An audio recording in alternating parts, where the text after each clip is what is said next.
저는 오늘 깊은 데로 가라라는 제목으로 하나님의 말씀 전하도록 하겠습니다.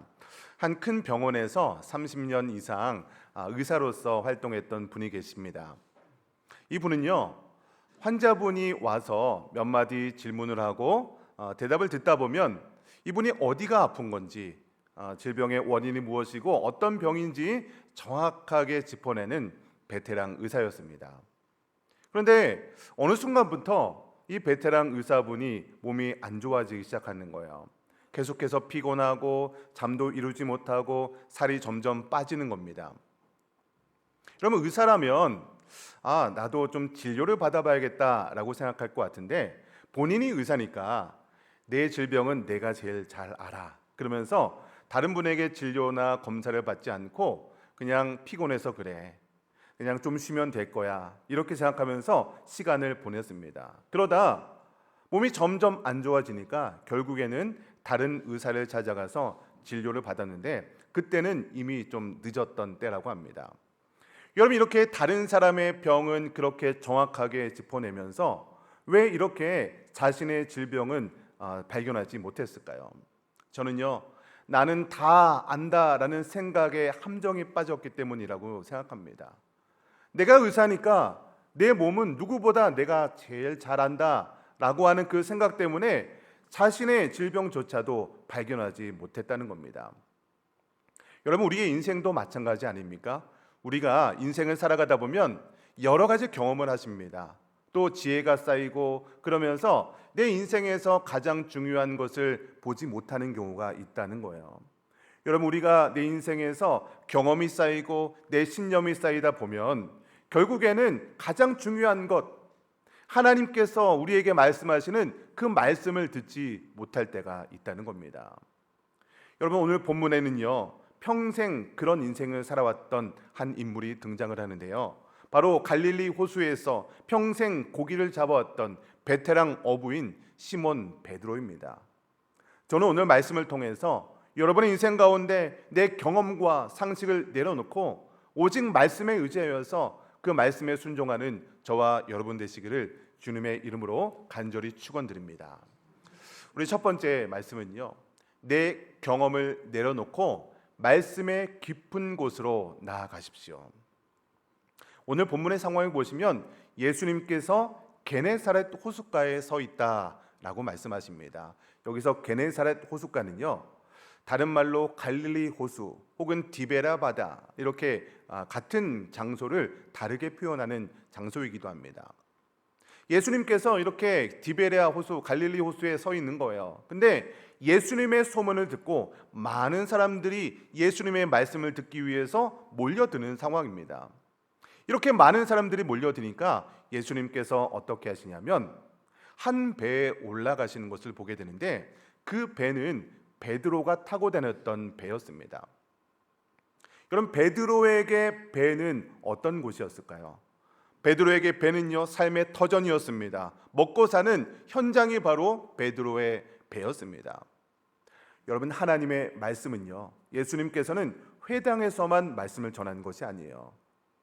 삶의 터전에 깊이 들어가서 그 삶 속에서 말씀을 전하는 것이 바로 하나님의 말씀이라는 거죠. 근데 그 당시에 베드로가 어떤 행동을 하고 있었냐면, 2절을 보시면 어부들이 배에서 나와서 그물을 씻고 있었다는 거예요. 여러분, 어부들이 그물을 씻고 있는 행동은 언제 하는 걸까요? 오늘 본문의 상황을 보면요, 어부들이 밤새 물고기를 잡으려고 그물을 던졌는데 한 마리도 잡지 못했다는 거예요. 그래서 실망과 서운함과 여러 가지 감정이 쌓인 가운데 그물을 씻고 있는 상황이라는 거죠. 그물을 씻는다는 것은요, 이제 일이 다 끝난 상황이에요. 밤새 내가 수고했지만 그물을 씻고 있으면서 빈손으로 돌아가고 있는 그런 상황입니다. 몸은 지칠 대로 지쳐있고 마음은 허탈했을 거예요. 그때 예수님께서 찾아오셔서 말씀하시는 겁니다. 우리 4절 말씀 화면을 보시면서 같이 읽겠습니다. 시작. 깊은 데로 가서 그물을 내려 고기를 잡으라. 예수님께서는요, 밤새도록 그물을 내렸지만 잡지 못한 베드로에게 깊은 데로 가서 그물을 내려 고기를 잡으라 라고 말씀하십니다. 이 말씀을 베드로가 들었을 때 어떤 마음이 들었을 것 같습니까? 베드로는요, 이 갈릴리 호수의 전문가입니다. 평생 물고기를 잡았던, 물고기를 잡는 분야에서는 전문가예요. 그리고 밤새도록, 오늘 밤에도, 지난 밤에도 물고기를 잡았는데, 평생 이렇게 물고기를 잡았는데 잡지 못했던 그날 밤에 예수님께서 그물을 내려 고기를 잡으라라고 명령하실 때 베드로의 마음 가운데, 예수님, 제가 다 해봤는데 안 됩니다. 그리고 깊은 데로 가라고 하셨는데 물고기는 얕은 물에 있습니다. 지금 가서는요, 물고기가 잡히지 않습니다. 이런 마음이 베드로의 마음 가운데 들지 않았겠습니까? 그런데 예수님께서는요, 정반대로 얘기하는 거예요. 깊은 데로 가서, 밤새도록 고기를 잡지 못했지만 깊은 데로 가서 고기를 잡으라 라고 말씀하고 있는 거예요. 경험이 많은 베드로의 입장에서는요, 전혀 상식적으로 이해가 되지 않는 그런 명령을 하고 계시는 거죠. 이제 베드로가 뭐라고 대답하냐면, 선생님, 우리가 밤이 새도록 수고했는데 잡은 것이 없습니다. 여러분, 이 베드로의 대답에 어떤 감정이 담겨 있습니까?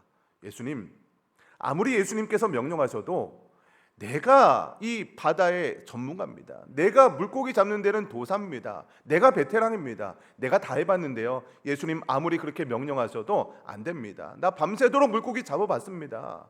근데 안 됩니다. 여러분, 우리의 인생 가운데도 이런 상황이 있지는 않으십니까? 우리가 하나님의 말씀을 읽다 보면, 혹은 설교를 듣다 보면, 또 기도하는 가운데 하나님께서 우리들에게 주시는 마음이 있습니다. 헌신하려는 마음, 또 결단하려는 그런 마음이 있습니다. 그런데 하나님께서 우리들에게 어떤 음성을 주실 때 우리 가운데 드는 마음이 바로 베드로와 같은 마음이 들 때가 있다는 거예요. 하나님, 헌신하라고요? 내가 지금 상황이 어떤데요? 지금 우리 사업장 상황 아시잖아요. 경제적으로 세계 경제가 너무나도 어렵잖아요. 그런 상황 가운데 나보고 헌신하라고요? 하나님, 우리 가정의 상황 아시잖아요. 지금 이렇게 어려운 가운데 예배를 드리라고요? 기도하라고요? 헌신하라고요? 하나님, 안 됩니다. 내가 인생을 살아온 시간이 언젠데요? 하나님, 아무리 하나님이 명령하셔도 안 되는 건 안 되는 겁니다 라고 생각하는 거죠. 내가 그동안에 살아왔던 경험과 내가 알고 있는 상식이 내 행동의 기준이 되어 있다는 거예요.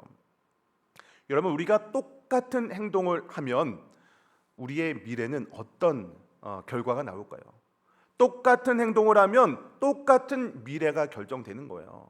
어제와 같은 오늘을 살면 내일의 모습도 오늘과 다르지 못하다는 거예요. 우리가 사람은 변하지 않는다, 사람은 쉽게 변하지 않는다라는 얘기 하시지 않습니까? 왜 사람이 변하지 않을까요? 우리의 생각과 우리의 경험이 기준되어서 다른 행동을 하지 않기 때문에 사람은 변하지 않는 거죠. 변하려면 다른 행동을 해야 되는데 내 상식과 내 경험과 내 기준에 쌓여서 새로운 시도를 하지 못하다는 겁니다. 그런데 오늘 본문의 베드로는요, 어부로서 많은 경험과 상식이 있음에도 불구하고 예수님의 말씀에 따라보는 거예요. 5절 후반절 말씀인데요, 화면을 보시면서 말씀을 한번 같이 읽어보겠습니다. 시작.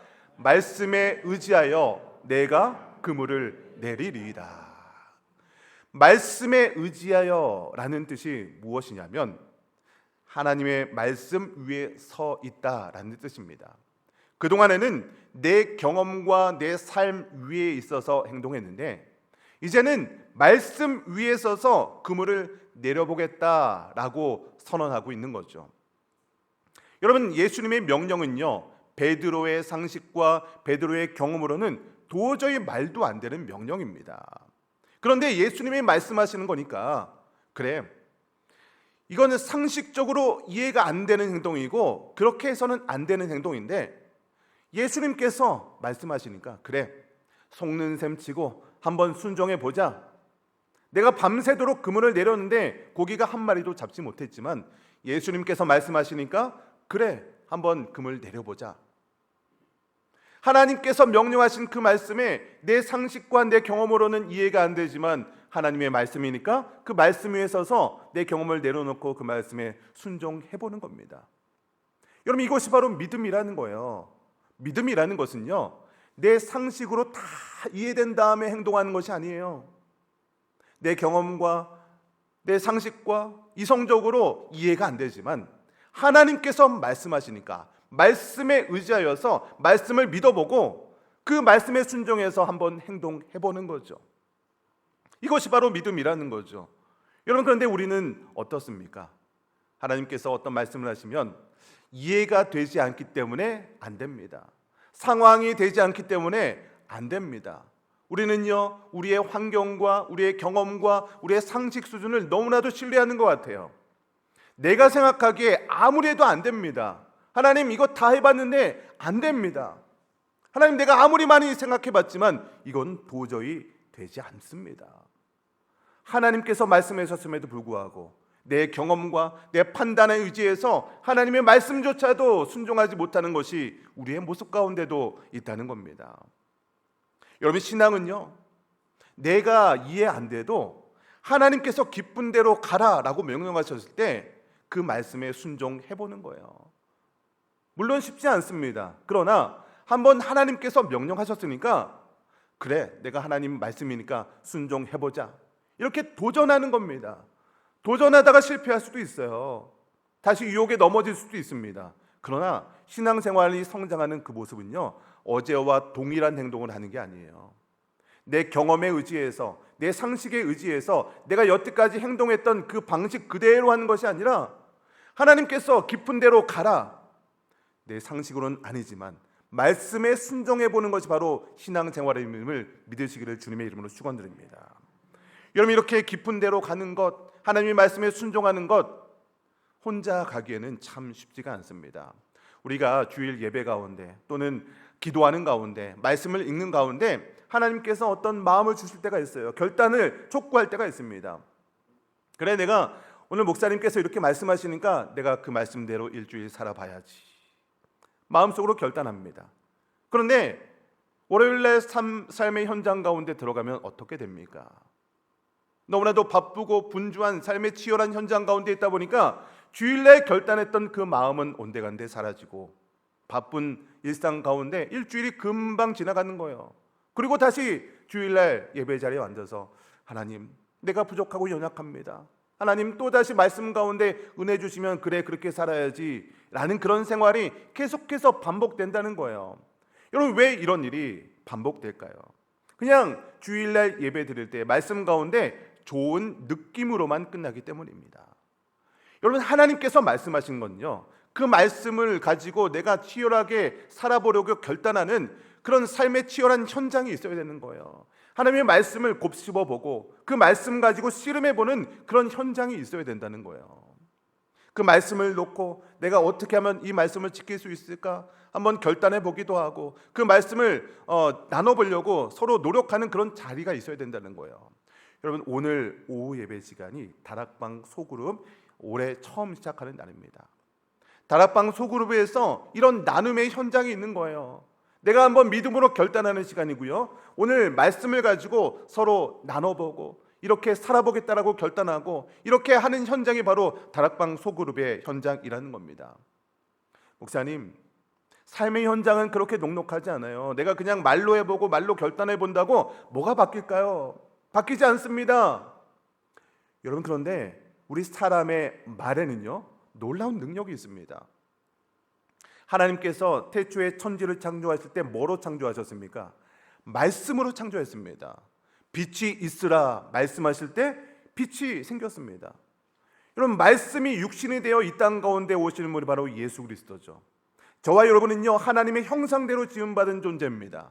여러분, 그렇기 때문에 우리들의 말 가운데 놀라운 능력이 있다는 거예요. 그냥 말을 함으로 끝나는 것이 아니에요. 말하고 나서 날아가는 것이 아닙니다.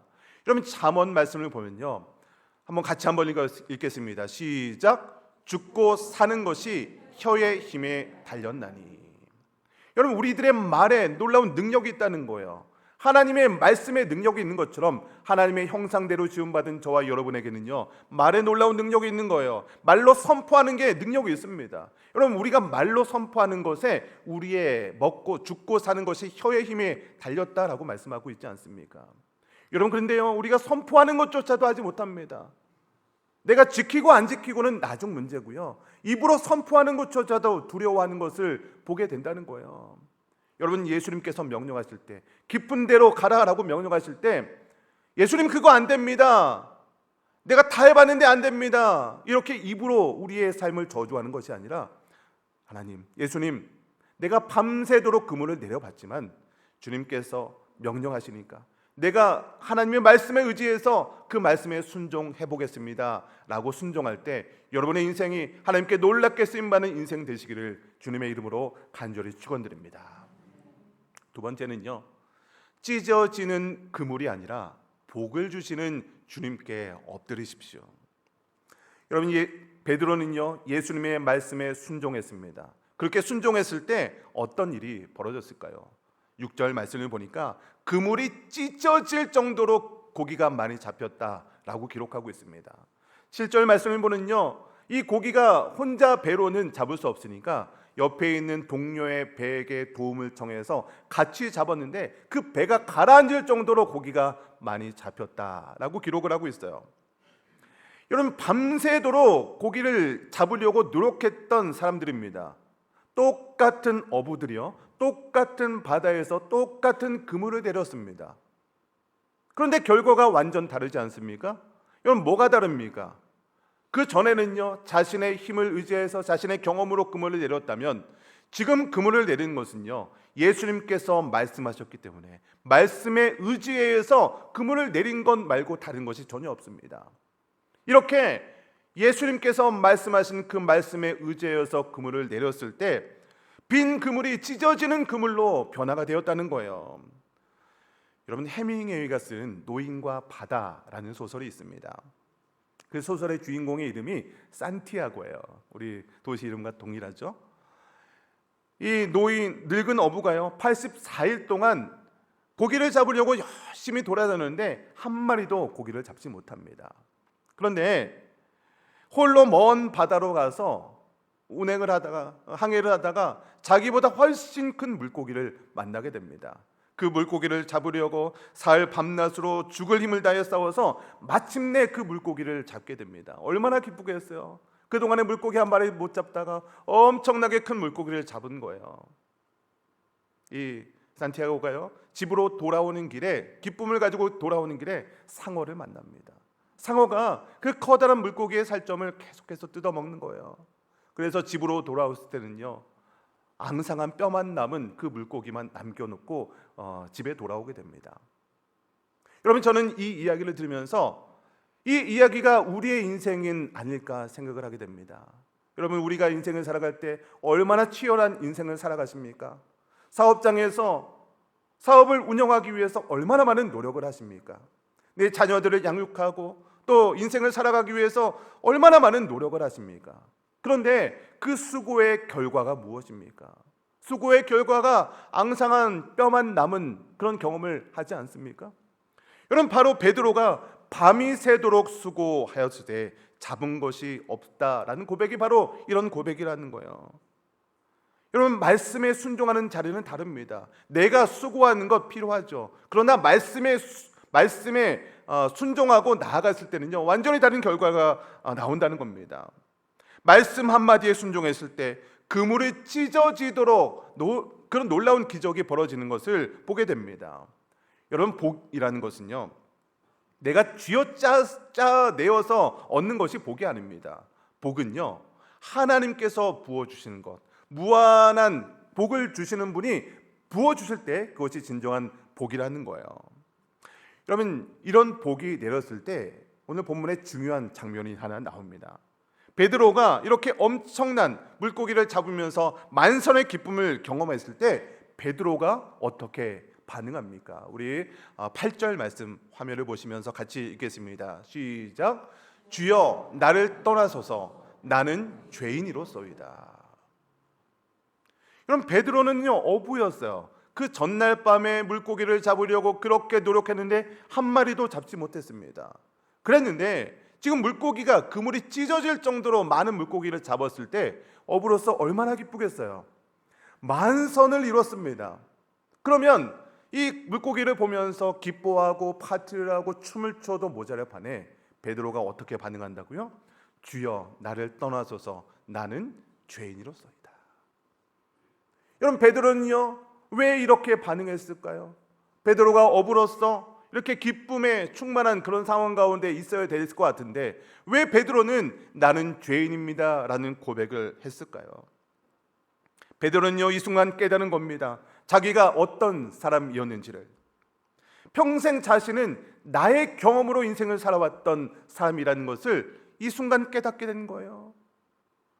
예수님, 내가 그동안에 이 호수에서 베테랑으로 물고기를 잡았습니다. 나는 안 됩니다. 지금 그물을 던져서는 고기가 안 잡힙니다 라는 생각을 했던 자신의 죄악을 발견한 거예요. 자신 안에 있는 죄악의 뿌리를 발견했다는 거죠. 여러분, 죄악의 뿌리, 죄악의 근원이 어디에 있을까요? 여러분, 죄의 뿌리는요 창세기 3장에 아주 정확하게 기록되어 있습니다. 뱀이 하와를 유혹할 때 뭐라고 유혹합니까? 우리 창세기 3장 5절에 한번 화면을 보시면서 같이 읽겠습니다. 시작. 너희 눈이 밝아져 하나님과 같이 되어. 여러분, 그러니까 죄의 근본적인 뿌리가 무엇이냐면 하나님과 같이 되려는 마음이 바로 죄악의 근본적인 뿌리라는 거예요.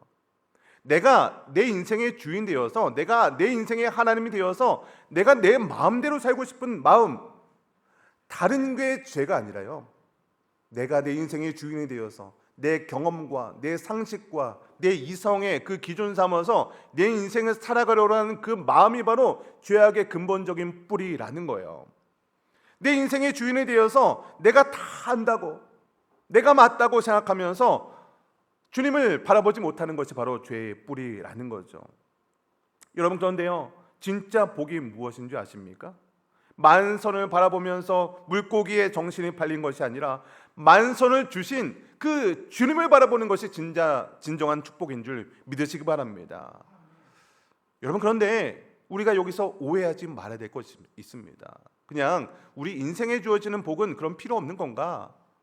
우리 물질도 필요하죠. 건강도 필요하죠. 사업장이 잘 되는 것도 필요합니다. 자녀가 잘 되고 자녀가 좋은 대학 가고 성공하는 것 필요합니다. 예수님도요 오늘 본문에 베드로에게 말씀하신 것이 무엇입니까? 이 배에 만선을 주시는 그런 축복을 주시지 않습니까? 여러분, 그런데 문제가 무엇이냐면 우리가 그 복 자체에만 눈이 멀어서 복을 주시는 그 주님을 바라보지 못한다는 거예요. 여러분, 황금 알을 낳는 거위 이야기 아시죠? 이 황금 알을 낳는 거위가요 매일 황금 알을 하나씩 낳아주는 거죠. 그런데 주인이 욕심이 생기는 거예요. 매일 하나씩 얻는 것에 그런 답답하니까 배를 갈라서 그 뱃속 안에 있는 황금 알을 한꺼번에 취하리라. 배를 갈라봤더니 아무것도 없는 거죠. 거위만 죽었습니다. 황금 알에 눈이 멀어서 황금 알의 근원을 죽여버렸다는 거예요. 여러분, 우리의 모습 가운데 이런 모습이 있다는 겁니다. 우리가 그 복 자체에 눈이 멀다 보니까 복을 주시는 분이 누구인지 우리가 깨닫지 못했다는 거예요. 복의 근원은 바로 하나님이라는 거죠. 하나님께서 복을 주셔야 그것이 진정한 복임을 믿으시기 바랍니다. 여러분, 진짜 복은요 하나님이 부어주시는 거예요. 내가 성공하려고 내가 노력하고, 물론 필요하죠. 나의 노력을 통해서 하나님께서 역사하십니다. 그러나 복 자체, 물질 자체, 어떤 성공 자체에 우리의 모든 집중이 거기에 집중되어 있으면 복을 주시는 분이 누구인지 그것을 깨닫지 못하는 거예요. 그래서 여러분, 진짜 복은 무엇이냐면 복 자체가 아니라 복을 주시는 예수님이 나와 함께 하신 것이 진짜 복임을 믿으시기 바랍니다. 여러분, 한 가지가 더 있습니다. 여러분, 복을 주실 때 하나님께서 어떻게 복을 주시냐면 그 복을 주실 때 나 혼자만을 위해서 주시는 것이 아니에요. 나를 통해서 복을 주시는데 내 주변에 있는 사람들까지 충만하게 넘칠 수 있는 그런 복을 주시는 분이 하나님이라는 거예요. 여러분, 하나님께서 우리 야곱이 우물을 팔 때 그 야곱이 파는 곳마다 우물이 터집니다. 그래서 야곱이 우물을 파는 것을 통해서 주변 사람들에게 복이 흘러가는 거죠. 저는 여러분의 인생 가운데 여러분의 인생이, 여러분의 사업장이, 여러분의 가정이 복의 통로가 되기를 축원합니다. 여러분만 복을 받는 것이 아니라 여러분이 하나님의 말씀에 순종해서 복을 받음을 통해서 여러분의 가정과 여러분의 사업장과 여러분이 같이 일하는 직원들, 여러분의 주변에 있는 모든 사람들이 복을 충만하게 받는 그런 복의 통로가 되시기를 주님의 이름으로 간절히 축원드립니다. 마지막 세 번째는요, 가장 소중한 것을 내려놓을 때 가장 위대한 사명이 열린다는 거예요. 이제 베드로가 무릎 꿇었을 때 예수님께서 뭐라고 말씀하십니까? 우리 10절 말씀 화면을 보시면서 같이 읽겠습니다. 시작. 무서워하지 말라. 이제 후로는 내가 사람을 취하리라. 예수님은요, 죄인이라고 엎드린 베드로를 책망하신 것이 아니었어요. 도리어 무서워하지 말라라고 하시면서 새로운 사명을 주신 것을 보게 됩니다. 예수님은요, 우리가 부족함을 깨닫고 엎드릴 때 거기서 우리를 새롭게 부르신다는 거예요. 그렇기 때문에 우리는요, 예수님의 새로운 걸음 앞에 두려워할 필요가 없다는 것입니다. 여러분, 그런데 예수님께서 어부 베드로에게 뭐라고 말씀하시냐면, 이제 후로는 내가 사람을 취하리라. 그동안에는 물고기를 낚는 어부였다면 이제는 사람을 낚는 어부가 되라는 거예요. 여러분, 베드로에게 그물은 어떤 것이었을까요? 그물은요, 하나님께서 베드로에게 주신 선물이었습니다.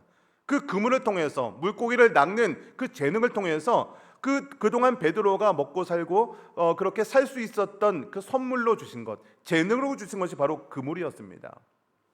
여러분, 그런데 하나님께서 선물로 주신 베드로의 그물은요, 선물인 동시에 사명으로 주셨다는 거예요.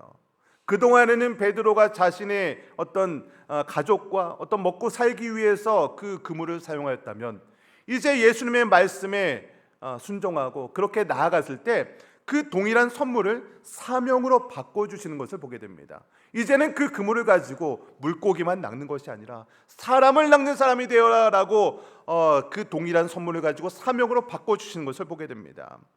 여러분, 우리 모두에게요, 하나님께서 더 주신 것들이 있어요.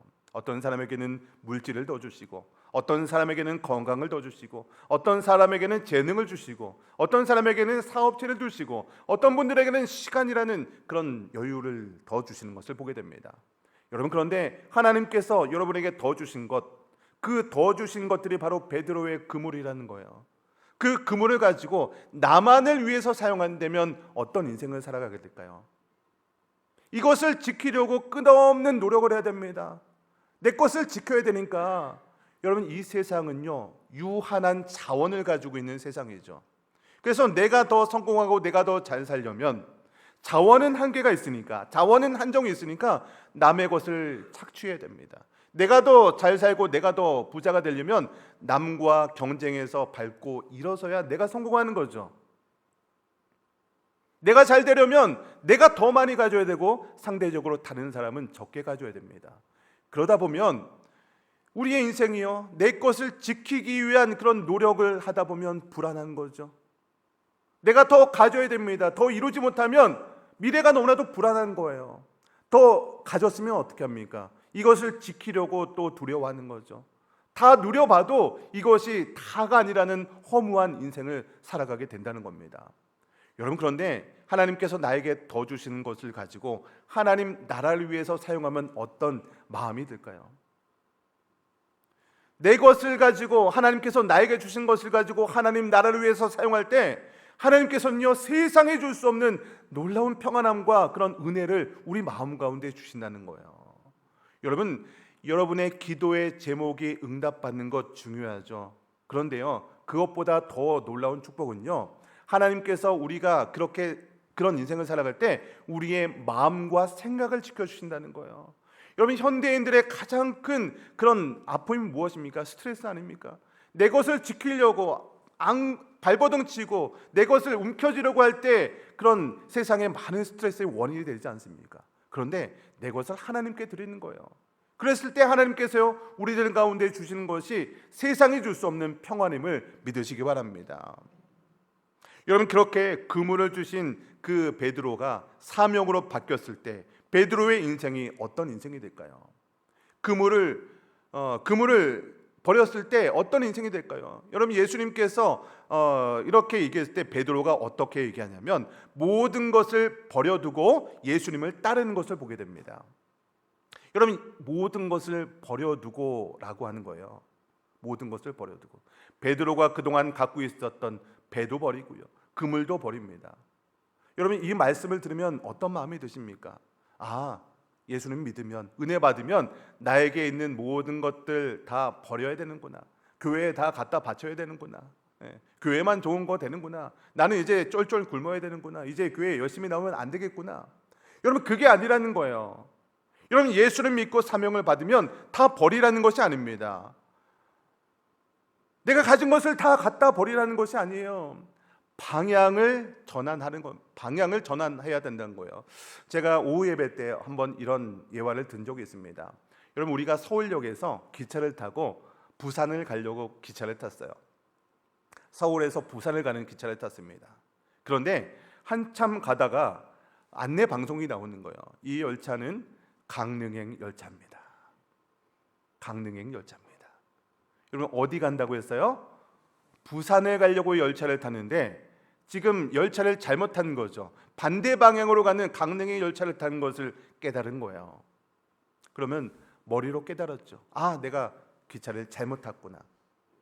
마음으로 막 슬퍼합니다. 내가 왜 그 서울역에서 간식 사 먹는다고 정신에 팔려서 기차를 잘못 탔을까? 막 슬퍼하는 거예요.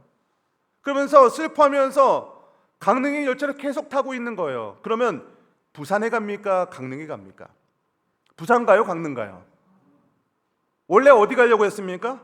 부산 가려고 했는데 그 부산행 열차를 타야 되는데 강릉행 열차를 타고 내가 왜 잘못 탔을까? 가슴을 치고 후회해도 목적지는 부산이 아니라 강릉을 가는 거죠. 여러분, 부산에 가려면 어떻게 해야 됩니까? 거기서 내려야죠.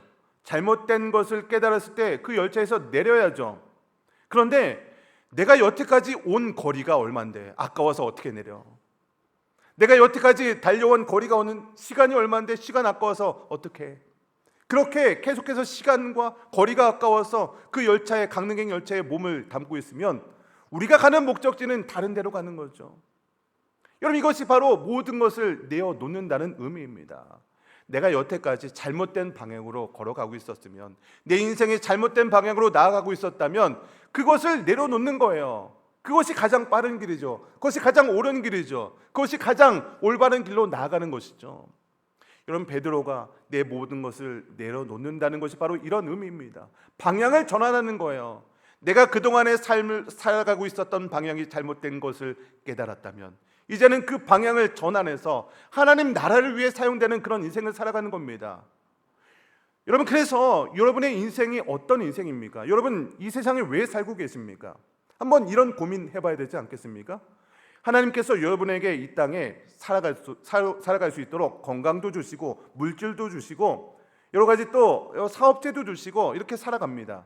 그런데 내가 왜 이 땅에 살아가고 있는지 그 삶의 목적을 한번 생각해 봐야 된다는 거예요. 그리고 하나님께서 여러분에게 더 주시는 것을 가지고 내 인생에 살아가는 목적이 내 인생 잘 살고 잘 먹고 자녀들에게 물려주고 이런 것들을 위해서만 하나님께서 여러분의 인생을 허락해 주셨을까요? 세상에 많은 나라가 있고 우리 칠레에도 많은 도시가 있는데 여러분은 굳이 이 산티아고라는 도시에 살게 하는 그 이유가 무엇일까요? 그저 내가 잘 먹고 잘 살다가 그냥 하나님께서 정해진 수완이 되면 그냥 하나님 나라 가는 것, 이것을 위해서 여러분을 이 땅에 살게 하셨을까요? 저는 그렇게 보지 않습니다. 하나님께서 여러분에게 더 주신 것 분명히 있습니다. 재능도 주셨고 물질도 주셨고 시간도 주셨고 건강 주셨다면 그것을 나만을 위해서 사용하는 것이 아니라 하나님 나라를 위해서 사용하는 거예요. 그랬을 때 그러면 내 모든 것 하나님 다 가져가십니까? 나는 이 땅에서 어떻게 살아갑니까? 여러분, 이런 인생이 아니라는 거예요. 베드로가요, 모든 것을 내려놓고 하나님께 맡겼을 때 베드로는요 그저 그냥 그런 어떤 업으로 끝나는 인생이 아니라 하나님 나라를 위해서 놀랍게 사용하는 베드로의 인생이 되지 않습니까? 여러분의 인생 이 땅에서 왜 살고 있는지 한번 자신에게 스스로 물어봐야 한다는 거예요. 이 땅 이 산티아고에서 나에게 사업체를 주시고 나에게 가정을 주신 그 이유가 무엇인지 분명하게 점검해 봐야 된다는 것입니다. 저는 여러분의 인생이 그냥 여러분의 사업장과 여러분의 가정을 위해서만 살아가는 인생이 아니라 하나님 나라를 위해 사용될 때 여러분의 인생이 하나님께 놀랍게 쓰임받는 인생 되시기를 주님의 이름으로 축원드립니다. 오늘 말씀의 결론을 맺겠습니다. 오늘 세 가지 말씀드렸습니다. 첫 번째는요, 내 경험을 내려놓고 말씀의 깊은 곳으로 나아가시기 바랍니다. 베드로는 밤새 수고했지만 아무것도 잡지 못했습니다. 빈손이었습니다. 그런데 말씀에 의지하여서 그물을 내렸을 때 베드로의 인생이 바뀌는 것을 경험하시기 바랍니다. 두 번째는요, 찢어지는 그물이 아니라 복을 주시는 주님께 엎드리시기 바랍니다. 복은 내가 쥐어짰는다고 해서 내가 그것을 지키려고 해서 지켜지는 것이 아닙니다. 진정한 복은 하나님께서 주어주는 복이 진정한 복임인 줄 믿으시기 바랍니다. 황금 아래 집중하지 마시고 복 자체에 집중하지 마시고 복을 주시는 그 예수 그리스도께 집중하는 저와 여러분 되시기 바랍니다. 마지막 세 번째는요, 가장 소중한 것을 내려놓을 때 가장 위대한 사명이 열립니다. 여러분에게 주어진 하나님의 놀라운 선물이 있습니다. 소중한 것이 있습니다. 여러분의 사업장과 재능과 하나님께서 더 주신 것들을 하나님께서 선물이자 사명으로 주셨습니다. 잘못된 방향으로 가고 있었다면 그 모든 것들을 내려놓고 방향을 전환하셔서 하나님께 놀랍게 쓰임받는 여러분 되시기를 축원드립니다. 그래서 오늘 본문의 말씀처럼 깊은 데로 가라 하실 때 머뭇거리는 인생이 아니라 내가 하나님 내 상식과 내 경험으로 볼 때는 아무것도 안 되지만 하나님께서 말씀하시니까 내가 그 말씀에 순종하여서 깊은 데로 가서 그물을 내리겠습니다 라고 결단하는 저와 여러분 되시기를 주님의 이름으로 간절히 축원드립니다.